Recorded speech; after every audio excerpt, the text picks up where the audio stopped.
여러분 안녕하세요. 블링블링 블랙입니다. 오늘은 가시화된 금리 인상 시간표, 주식, 부동산은 이제 고점일까? 부채 관리를 해야 할까? 원달러 환율에 답이 있다 라는 제목으로 영상을 시작해 보겠습니다.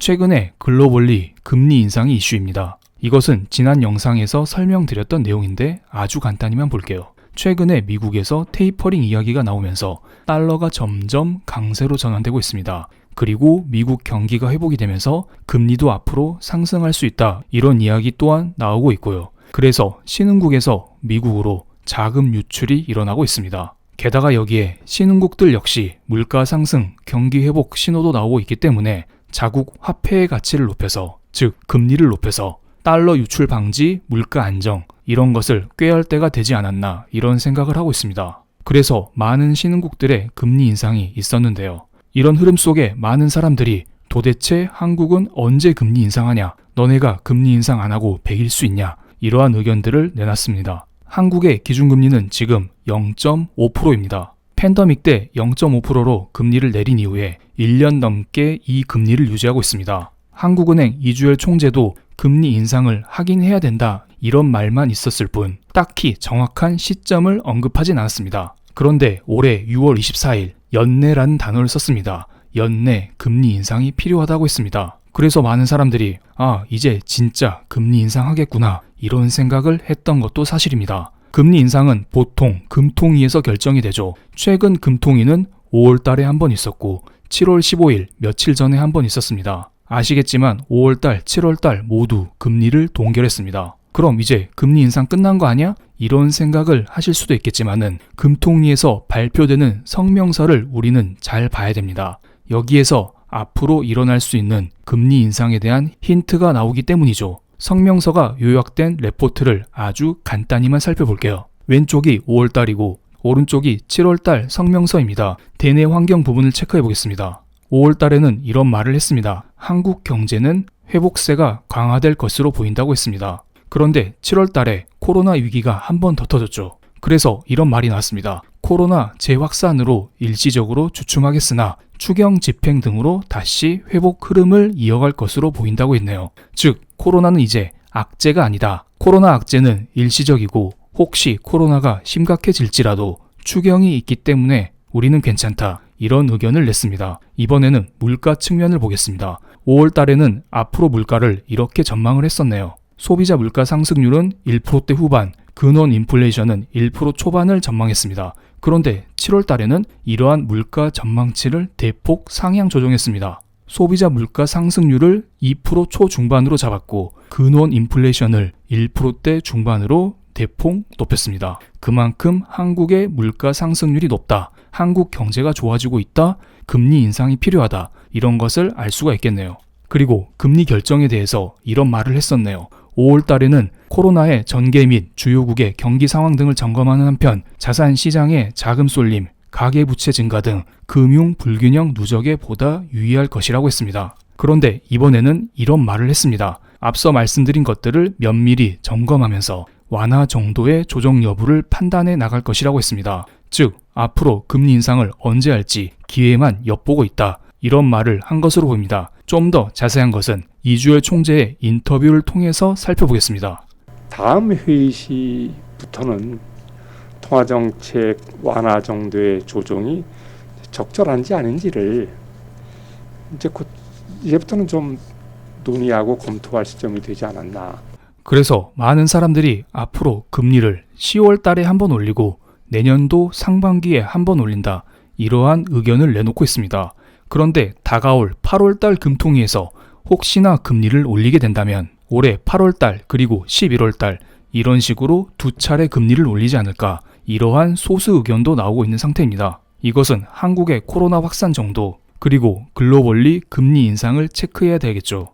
물론 대다수 의견은 올해 10월달 한 번, 내년 상반기에 한 번, 이것이 지배적입니다. 그래서 한국의 국채시장은 이러한 금리 인상 발언에 어떻게 반응했는지 체크해 보겠습니다. 7월 15일 금통위가 열리던 그날 한국의 3년물 국채금리는 위로 훅 튀었습니다. 하지만 그 이후에 바로 국채금리의 상승폭의 절반 정도를 만회하는 모습이 나왔었죠. 일반적으로 금리 인상을 하게 되면은 한국 돈의 가치가 커지기 때문에 국채 금리가 올라가게 됩니다. 그런데 이러한 국채금리가 마냥 올라가지만은 않죠. 만약에 한국 국채가 귀하다는 생각이 든다면 이렇게 올라간 국채금리는 오히려 매수의 기회일 수가 있기 때문입니다. 여러분이 한국의 3년물 국채금리를 계속 사고 싶었었는데 이거 사봤자 한 달에 1.3%밖에 이자를 주지 않는데, 그런데 갑자기 어느 날 1.5%의 이자를 준대, 이러한 소문이 돌면 여러분은 당장 달려가서 한국의 국채를 살 수 있기 때문입니다. 그렇기 때문에 금리 인상을 한다고 해서 마냥 국채금리가 오르지만 않습니다. 한국의 국채에 대한 수요가 있는 한 한국의 국채금리는 어느 정도 안정화될 수 있을 거라 봅니다.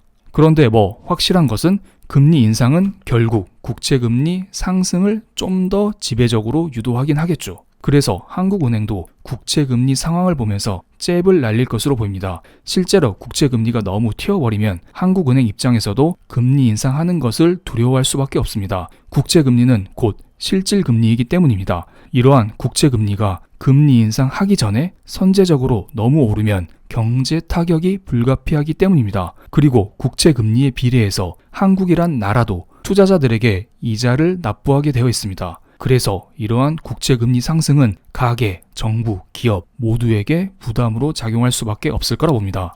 그래서 이번 7월 15일 금통위에서 이런 말이 나왔습니다. 한국은행은 필요시에 국채 매입 등 추가적인 시장 안정화 조치도 취할 수 있다고 했습니다. 그만큼 한국은행은 국채금리를 안정화시키면서 앞으로 금리 인상을 단계적으로 추진하겠다, 이러한 강력한 의지를 볼 수 있겠네요. 이렇게 금리를 인상하게 되면 한국의 원화 가치 또한 상승할 수밖에 없습니다. 그런데 무조건 상승하진 않죠. 터키의 예를 들어보겠습니다. 터키 같은 경우는 작년 말 기준금리가 8%였는데 8%임에도 불구하고 나라 경제가 어려워서 자금 유출이 심해지자 터키의 중앙은행은 국채금리를 8%에서 19%까지 올렸습니다. 그런데 이렇게 19%의 이자를 줌에도 불구하고 터키의 리라는 지속적인 약세를 보여주고 있습니다. 달러에 대한 터키 화폐 환율인데요. 이게 상승할수록 터키 화폐 가치가 떨어지고 있다는 것입니다. 그럼 한국의 원달러 환율은 최근 금리 인상 발언으로 인해서 어떻게 반응했는지 체크해 보겠습니다. 먼저 달러 인덱스를 가볍게 보겠습니다. 파란색 달러 인덱스는 최근 들어 상승하고 있습니다. 기본적으로 미국의 경제 지표가 좋게 나오고 있고, 또한 델타 변이 바이러스가 미국 내에서도 확산되고 있기 때문에 안전자산인 달러로의 쏠림이 이어지고 있는 상태입니다. 그럼 여기에 원달러 환율을 겹쳐서 보겠습니다. 원달러 환율은 갈색으로 표시했습니다. 달러와 원달러 환율은 같은 방향으로 움직이고 있습니다.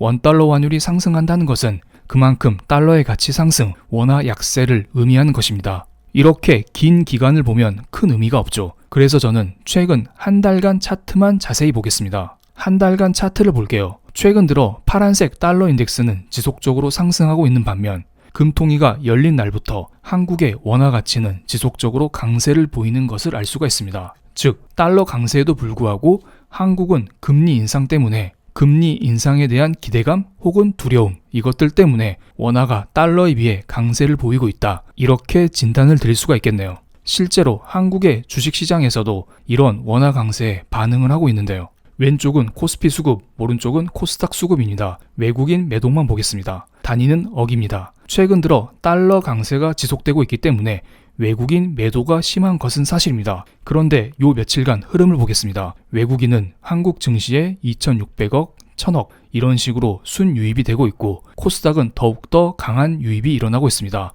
1,600억, 200억, 1,100억 이런 식으로 한국 증시에 외국인이 지속적으로 유입이 되고 있습니다. 물론 좀 전에 터키의 경우를 봤듯이 금리를 올린다고 해서 자국 화폐가 바로 강세로 전환이 되거나, 이게 지속적인 강세로 전환이 되거나, 혹은 증시에 외국인이 지속적으로 유입이 되진 않습니다. 하지만 한국의 경우에는 수출이 뒷받침되고 있죠. 한국의 수출 금액입니다. 한국의 수출 금액은 역대급 최대치를 경신하고 있는 상태입니다. 아마도 이러한 절대적인 수출량은 조금 줄어들 수 있어도 이러한 상승 추세는 유지가 될 것으로 보이고요. 어쨌든 한국은 수출이 뒷받침되고 있는 나라입니다. 그리고 이러한 수출을 기반으로 경제가 꾸준히 좋아지고 있는 나라이기 때문에 해외 투자자들로부터 아직은 러브콜을 받고 있습니다. 물론 지금 미국 증시가 고점을 찍고 안전자산인 달러가 강세를 보이고 있기 때문에 국내 증시가 바로바로 V자로 반등한다? 이건 무리겠지만 그렇다고 해서 나쁘지만 않습니다. 한국 코스피 지수 일봉 차트를 보겠습니다. 최근 들어 미국 증시가 고점에서 흔들리고 있는 반면 한국 증시는 저점을 다지고 조금씩 올라가는 모습을 보이고 있죠.